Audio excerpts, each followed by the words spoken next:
NRM allegedly sponsored Forum for Democratic Change FDC party elections in 2021. The claims have split FDC as two party leaders, led by spokesperson Ibrahim Semejunganda, accused their president Patrick Amriat and Secretary General Nandala Mafari of getting money from the NRM. However, Minister Beremonsi says the government constitutionally supports all political parties with representation in parliament financially to boost their political activities and has nothing to do with conflicts in the FDC. The minister, who made the remarks while addressing journalists at the Uganda Media Center yesterday, further urged the FDC to sort out their differences without dragging NRM into the conflict.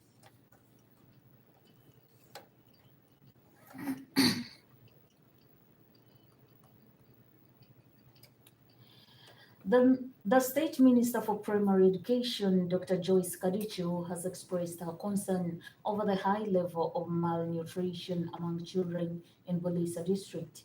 According to the minister, the malnutrition level of the district stands at 25%, and that of Bunyoro region is at 34.5%. She says this has contributed to stuntedness and poor performance of children in schools. She has also called upon parents to join hands together with the district leadership to fight the burden of malnutrition in the area. Samuel Magambo, the Assistant Chief Administrative Officer for Bulisa, says the district administration has drafted the nutrition policy, which they will soon present before council, such that it becomes an ordinance in order to address mostly the problem among the children. Nora Bigira, the woman member of parliament for Bulisa district, explains that parents have been selling off all the milk that they would have given to their children. They said this during the launch of the milk consumption awareness campaign in schools and among community members at Bulisa district headquarters, and is being spearheaded by Dairy Development Authority DDA.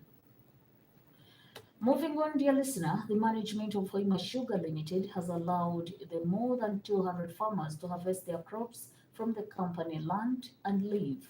Over 200 farmers are said to have planted crops including maize, beans, and sorghum on 4,370 acres, said to be part of Hoima Sugar land.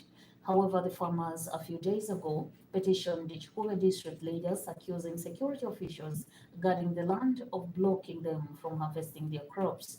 Now, Amlanto Musime, the Chikuve Resident District Commissioner RDC, says Hoima Sugar Limited has allowed the encroachers who had planted crops to harvest the crops and vacate the land. In our business news, powered by Equity Bank, environmental advocates are engaging financial institutions to adopt favorable policies which will allow commercial banks to fund projects in the green financing ecosystem.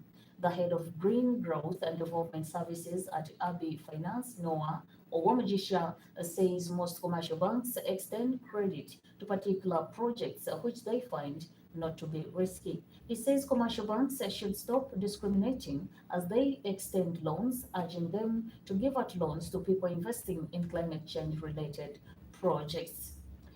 You're still listening to Liberty FM News, proudly sponsored by MTN and Tendo Bakery Uganda Limited. This is from outside Uganda. One person died and 48 were injured in an explosion which took place in the center of the South African city of Johannesburg on Wednesday evening, the authorities say. Addressing the media on Thursday, Panyaza Lusufi, the premier of Gauteng province, which includes Johannesburg, said 12 casualties remain in hospital. Emergency services are still on the scene as what is usually one of the busiest parts of South Africa's commercial hub. Gauteng officials, have said it is still unclear what led to the massive explosion, but suspect it may have been caused by a rupture of some underground gas pipes. To wind up our newscast this afternoon, dear listener, I'll recap other top stories once again. Government distances itself from FDC conflicts. and Johannesburg blast kills 1 and injures 48. That is all I had for you this afternoon. Stay tuned. Omukozi program continues with Esther Akiiki.